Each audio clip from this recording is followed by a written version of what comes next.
काय म्हणाला? ही जखम त्या मांजरामुळे? ह्या जखमेला इतिहास आहे, इतिहास, हिस्ट्री. साध्या मांजरामुळे होणारी जखम नाहीये. एवढी खोल जखम तुम्ही आयुष्यात पाहिली नसेल मॅडम. जखम इथे, पण हिचं दुसरं टोक इथे, माझ्या डोक्यात, मेंदूत सलतय, ठसठसतय. ही जखम झाली ती ह्या बाटलीमुळे. ही फुटलीच अशा पद्धतीने की हिला एक विलक्षण धार आली, भांडणं झाली आणि खच्चकन रोवल्या गेली.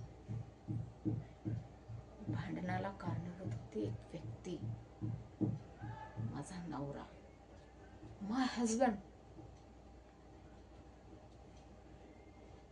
आहे नाही, होता. आता तो या जगात नाहीये.